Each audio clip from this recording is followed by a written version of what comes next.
The Atlanta Braves offense was really good in 2022 and has been for several years now, one of the best in all of baseball. But there's one stat that I believe must improve in order for them to take another step and to have more success in the postseason as well. And I think they should be targeting this type of bat that will help them improve what I think is their biggest flaw on offense, and that obviously being the lack of contact and strikeouts. We're going to talk about that stat and how the Braves can improve, what players struggle the most with that. We'll also get to some news and some of your comments as well. All of that on this episode of Locked On Braves. So let's get into it. You are Locked On Braves, your daily Atlanta Braves podcast. Part of the Locked On Podcast Network, your team every day.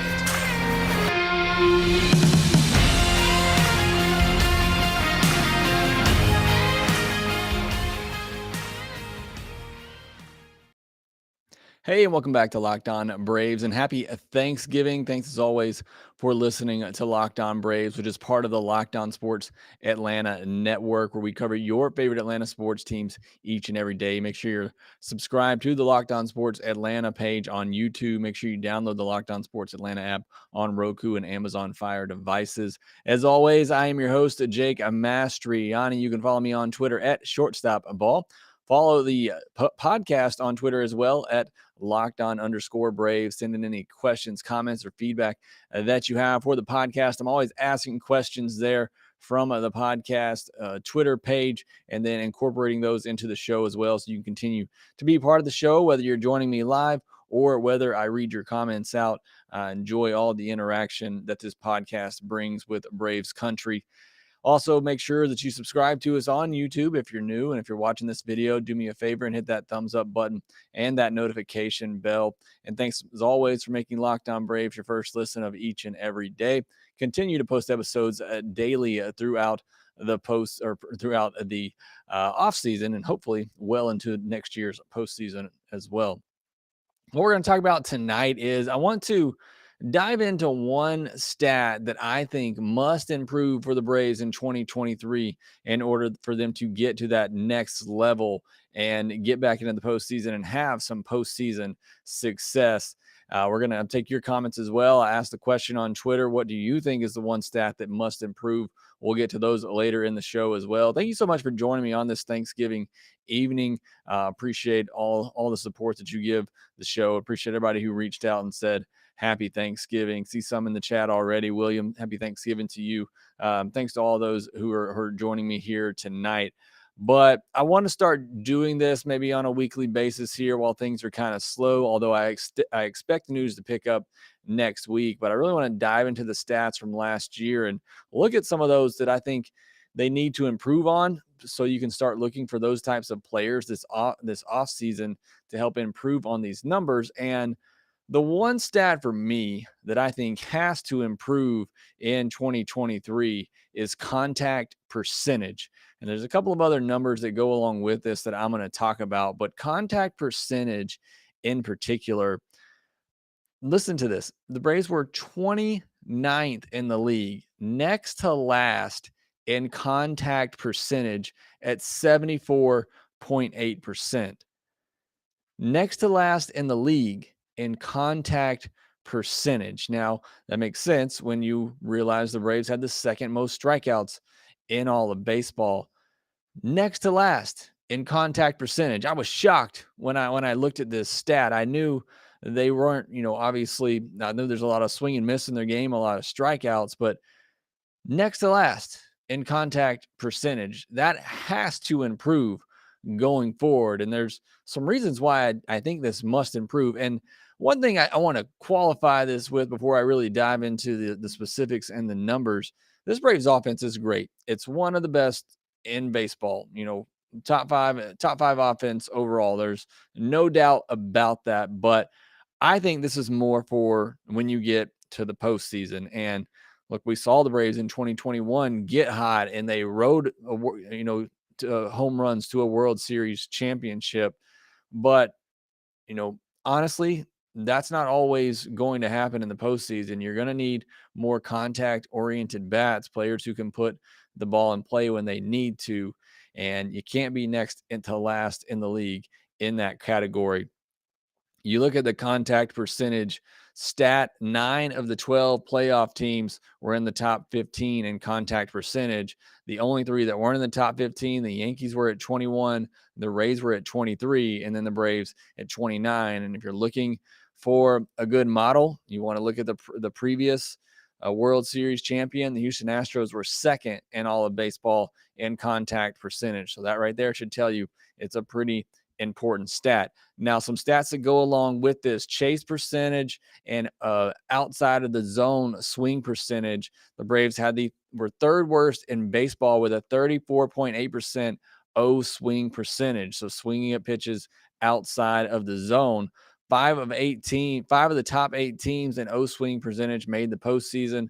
The 3 teams that didn't were Arizona, Milwaukee, and San Francisco, and they had pretty decent seasons. Houston was 14th, and Philadelphia was 26th. So keep that in mind. We're talking about swinging at pitches outside of the zone. Houston was 14th. Phillies were 26th. That's not great either, but here is the big difference. The difference with Atlanta and Houston and Philadelphia is that Houston and Philadelphia made contact with those pitches outside of the zone. The Braves were 27th in O contact percentage, making contact with pitches outside of the zone, while Houston was 5th and Philadelphia was 13th. And, like I said, Braves chased a lot of pitches out of the zone, and they did not make a lot of contact with those pitches out of the zone. Whereas Houston and Philadelphia, they chased a good amount of pitches out of the zone, but they made contact with those pitches a lot of the time. So that's a big difference there. It's not just chasing the pitches outside of the zone, but not being able to get a barrel on those pitches, not being able to at least put them in play. It's a big difference between the Braves and some of the other top teams in the league. You look at 6 of the top 8 teams in O contact percentage made the postseason. So again, not making contact, not being, chasing pitches outside the zone. Pitchers are really good in baseball. You're going to chase pitches, but you got to be able to try to get a bat on some of those balls. And a lot of that comes from the fact that the Braves offense is do or die on the home run. We know this. I've talked about it for years with this Braves offense. They're going to live and die by the home run ball. We know that. They're not shortening up with 2 strikes. They're not trying to reach out of the zone to make weak contact with that pitch with 2 strikes. They're trying to do damage with each and every swing, and it's why they're second in the league in average exit velocity and second in the league in hard hit percentage. So again, they hit the ball hard. It's just at what point do you sacrifice that a little bit to make more contact? And I think that's the adjustment the Braves are going to have to make. And look, that's their game. They want to hit home runs. They're one of the best at doing it. It's why they score a lot of runs. But I think when you get into the postseason, and in order to have consistent success, and even throughout the regular season, it seems like this offense can tail off at times. And a lot of that's because when the home run balls aren't coming, we saw that earlier in the year. We had a lot of talk about the baseballs not traveling. The Braves weren't getting those home runs early in the year for whatever reason. The cold air, the baseball's changing. They just weren't getting those home runs, and they're struggling to score runs consistently. And I think we see that with this Braves offense. And that's one of the comments I got from our listeners on Twitter that I'm going to talk about later, is the fact that they struggle to score when they don't have the home run ball. And I think, one way to help that is to make more of an effort on making contact. So that's my one stat for me. It's contact percentage. Need to see that improve. And a lot of that, I think, is because of the shift going away. I think it's going to become even more important to put the ball in play. All right, next, I want to take a look at the hitters who struggled with this and some who were good with putting the ball in play. And we'll talk about those players next. BetOnline.net is your number one source for sports betting info, stats, and analysis. To get the latest odds and trends for every professional and amateur league out there, from football to basketball to soccer and esports. They've got it all at BetOnline. You got the World Cup going on right now as well. And if you love sports podcasts as much as you love this one, you can find those at BetOnline as well. They're always the fastest and easiest way to get your betting fix responsibly. Head to the website today or use your mobile device to learn more. Bet online, where the game starts. So I talked about my biggest stat that I need to see improved in 2023 is the contact percentage. So let's look at the players who struggled with this the most. And might surprise you, may not. Michael Harris was worst in terms of qualified players for the Braves. He was in the 7th percentile in chase percentage. Travis d'Arnaud, 13th percentile. Marcell Ozuna, 20th percentile. Hopefully, he won't be a part of the equation next year. Austin Riley, 43rd percentile. Contreras at 54th percentile, and Olsen at 57th percentile. So not terrible though for those guys, but not in the red when you look at the Baseball Savant page. In terms of players who were above average, Dansby Swanson was in the 66th percentile in chase percentage. Acuna was 77th percentile, and then Robbie Grossman, who they had for 2 months, was in the 98th percentile. So again, a lot more bad than good, obviously, for Braves hitters when it comes to chasing pitches outside of the zone. But again, it's not just necessarily chasing those pitches, it's making contact when you chase those pitches that is really, the big struggle for me, and I think for this Braves offense at times. You look at K percentage as well that plays into this. Not a single Braves player had a positive percentile or something in the red percentile on Baseball Savant in K percentage. That's not great. And again, this offense works. It scores runs in the regular season. It's boom or bust. It's home run or strikeout. There's no walks. There's not a big emphasis on base percentage, and it works over the course of the regular season. But can that always prove to be successful in the postseason? I think you got to find a little bit of both. You obviously need the home runs in the postseason. And again, it's why the Braves were able to win a championship in 2021. But you want to find that happy medium where you got the power, but you also have the ability to put the ball in play and make that part of your game as well when it makes sense. So I think you got to start tailoring that more towards your lineup. You look at whiff percentage, only Grossman and Acuna weren't in the blue on Baseball Savant for whiff percentage. So again, just a ton of swing and miss in the Braves games. And and this is the big question, because again, I want to be very clear. This Braves offense is good. It's one of the best in baseball. They score runs. They're really great at what they do well, and that's hit home runs, hit doubles, get extra base hits. That's what this lineup was primarily built to do. But can they make the adjustment to make more contact while not losing that elite level power? To me, that's the key for this next step. And for me, that's what the Houston Astros have done so well for so long. Look, you want to talk about the 2017 team, and maybe, they were cheating before that and maybe even some after. But one thing I do know about the Houston Astros for a long time now is that everybody up and down their lineup has power, and just about everybody up and down their lineup can put the ball in play. It's trying to find that unique balance of having players who have good plate discipline, get on base, don't swing and miss a lot, but also generate a lot of power. And yeah, that's hard to find, and it's hard to come by and have a full lineup of that. But again, I'm talking about taking this offense to the next level and getting this offense to a point where we don't get in a postseason series like we did against the Phillies, and they couldn't do anything without the home run. It was so frustrating watching that offense in the postseason, where it's just, there was no ability to get on base, to work counts, and to put a rally together. They were just waiting on, that home run ball and hoping that some runners were on base when those home runs came. So that's what I'm looking for this offense, to kind of take them to another level, an even more elite level of offense. And then something, that I think could become important: does banning the shift change the approach of some of these hitters? I think just in general, talking about somebody in Matt Olson, who again, I want to profile and go into more specifics of why I think the shift going away will help him have an even bigger 2023, which I thought he was going to anyway before the rule change. But, he's somebody who makes a ton of hard contact, but can get on top of it and pull it to the right side for an easy out, for a team playing the shift. But just overall, I'm curious if we see a change of approach in some of these Braves hitters who do try to put the ball in play because of the shift going away. Maybe some more of those balls sneak through, or they continue to be, an all or nothing, power or nothing approach at the plate. And particularly with two strikes, do we ever really see a Braves hitter change their approach with two strikes? And, again, they're really great at what they do. They hit a lot of home runs. That's what Alex Anthopoulos and the Braves have built with this lineup.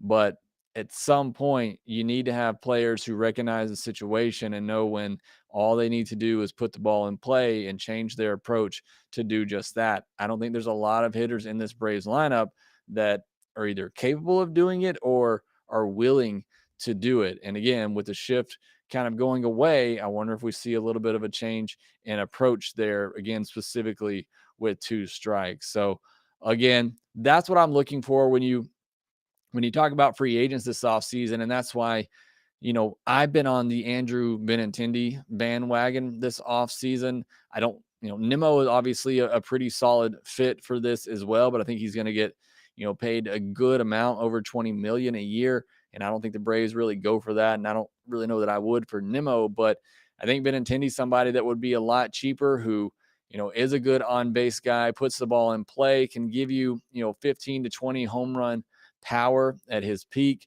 So again, gives you a little bit of both and gives you a different dynamic in this offense. That's why I'm not as high on somebody like a Mitch Haniger, who is more of just all or nothing. I mean, you might be able to get him a little bit cheaper, but it really doesn't give you a different dimension to this offense. It's kind of more the same. So when I'm looking at players specifically for left field, because I think it's Dansby or bust at shortstop, I'm looking for somebody who's going to give a little bit, different approach at the plate. Somebody who is going to work the count, take some walks, put the ball in play, and have an emphasis on putting the ball in play. So that's what I think the Braves should be looking for this offseason when trying to fill some of their holes offensively. But let me know in the comments, you agree, disagree? Are you fine with how the offense navigates now? Do you think it makes a difference in the postseason? Because again, I'm willing to admit they won a World Series with this all or nothing type of approach, but you really got to be hot at the right time and swinging the bats good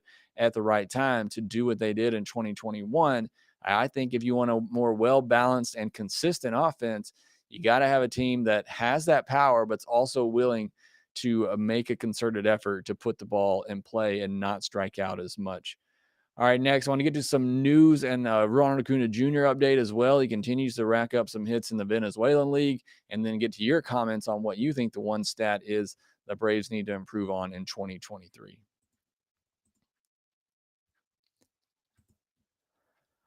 A little bit of news from around the league on this Thanksgiving Day. Jacob Webb signs a minor league deal with the Angels. I've always loved Jacob Webb. I thought he had the potential to be a really solid bullpen arm for the Braves, but injuries have really kind of messed him up the last couple of years. So I'm glad it's the Angels that picked him up. Perry Manassian over there just does not sleep. He didn't even take a break for Thanksgiving, making a deal on Thanksgiving Day as well. I really hope Jacob Webb kind of gets it going and puts it all together over there with the Angels. And then Ronald Acuna Jr. went 2 for 4, a couple of singles in his second full game in the Venezuelan League of scheduled 5 games that he's supposed to play at DH. He's 4 for 8 so far with 3 singles and a home run, a couple of strikeouts as well. So great to see Acuna. Again, look, the competition is what it is, but glad to see him going over there, having success, having some fun.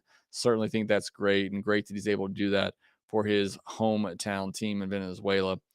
All right, a couple of comments from Twitter. Josh Hutchins says, got to cut down on the strikeouts. We talked about that. Second most strikeouts in all of baseball. Whit Price, similar, says strikeout rate's the one stat that must improve for the Braves. It's so interesting. I asked this question, and just about everybody, or I think everybody, says, one stat that must improve is on the offensive side. When the Braves offense was top 5 in all of baseball last year, just about everybody points to the offense as something that needs to improve.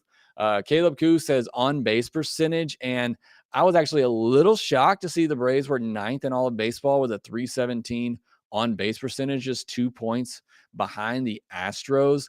A little shocking to me. I thought they would have been much lower. But I do agree. I would love to see them have more of an emphasis on. And I think when you're talking about on base percentage, I think we're talking about walks. The Braves were 19th in all of baseball in walks percentage. You would love to see them make more of a concerted effort to take those walks, not chase some of those pitches out of the zone and get on base. So when you do get those big home runs, they really, really count. William Fulgham says, hitting with runners in scoring position. I was a little surprised on this one as well, William. I know the Braves have been great at this in the past, but it felt like in 2022 it wasn't the case. But they were sixth in baseball with a 268 batting average with runners in scoring position. Houston was second at 270. Trent Heim says, think they need to be more successful at scoring runs without the home run ball. And I did a little digging on this because I've been curious, but I wasn't sure where to find this. But if you go into Baseball Reference and you do splits, batting splits by team, and you go down to, I believe it's balls in play, there's a table for that. And you look at no ball in play, which means, either home runs or strikeouts, basically. And that will tell you that they scored 399 runs off of 242 home runs. That doesn't count the Travis Demerit inside the park, is the only one that doesn't count there. That's 399 of their runs, of their 789 runs scored were on home runs. So that's more than half of their runs scored were on home runs. So, and to that point, and again, I talked about this all through the season. I've talked about this in previous seasons. They have to do a better job of finding ways to score runs when the home run ball isn't coming. And I think you saw that in this postseason. They just could not string hits together. They couldn't take those walks and then take advantage. And the Phillies made errors in that series and gave the Braves some chances. But again, if the home run wasn't there, they just weren't able to capitalize and string hits together and score runs and put the ball in play. So I definitely agree with Trent. I think that is something that they have to improve on is being able to score more without the home run ball. Bizarro says day game shenanigans. And look, the Braves were 24 and 27 in day games, so maybe it's not as bad as it seemed, but still not great for a division winning team, a team that won 101 games, to just be that bad on day games. And it was just so predictable. And even in the games they won on those day games and those getaway days, it just seemed like a struggle, particularly for the offense. I don't know what that's about, but definitely want to see that improve next year. All right, to go through the chat section real quick. Hines says, thankful for this podcast, giving me something Braves to hold me over till spring training. Thanks, Jake. Appreciate you, Hines. You've been great joining me just about every time we go live this off season. George Smith, happy Thanksgiving to you as well. JD Travel says, Braves need a first baseman who can hit over 275. I don't know that Matt Olson will hit over 275 next year, but I definitely expect his average to be more in that 270, 275 range, especially with the shift going away. I'm looking for a big 2023 for Matt Olson. Eddie Jenkins, happy holidays to you as well.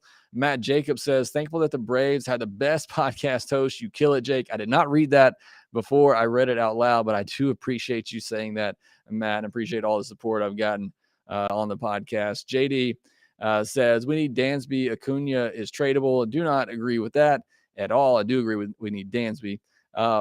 Eddie Jenkins, I pull for the Braves in the East, Cards in the Central, Rockies in the West. I like it. I like if you have other teams to cheer for. Now, I cheer more for American League teams because the Braves being in the National League, but I like the White Sox because the Birmingham Barons are here at Double-A. And so I also cheer for the White Sox, and then I cheer for the Angels as well, just because I love Mike Trout and watch him every opportunity I get. So I like having different teams to pull for, but obviously the Braves are always number one in my heart. Louis Morawski says, I know we tend to be more of home run strikeout percentage. I was going for anything with an overall hitting baseball percentage, whatever that may be, but contact is basically same idea. Yeah, you can look at it at several different ways. Yes, this lineup was built to be home run or strikeout, but again, I think you need to start looking for players who can do who have the home run power, 20, 25 home run power, but also put the ball in play, a strikeout rate, below 20% even. We're not shooting very high here, but players that put the ball in play more often. Hines says, I feel like Manny Pena has LA Angels written all over his face. I think him for Ryan Tepera and their number 9 prospect, Jake Madden, would be a stellar move for Atlanta. I believe the Angels have maybe the best catching prospect in baseball, if not one of the best, who's almost ready. And then can't remember the name of the catcher that they have now, but they have him locked up for a couple of years as well. So I think they're fine at catcher, but I do believe Manny Pena is probably going to be on the move at some point. Louis Morawski says it really shows how good a hitter can be when he's got that ability to get ahead in the count early on. Braves tend to make those pitchers pay when they have to come back to get that strikeout.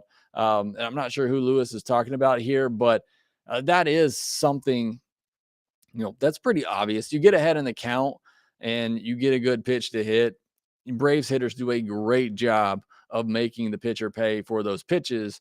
Unfortunately, they don't seem to be consistent enough with getting ahead in the count. I'm not trying to bag on this Braves offense that, again, is top 5 in baseball.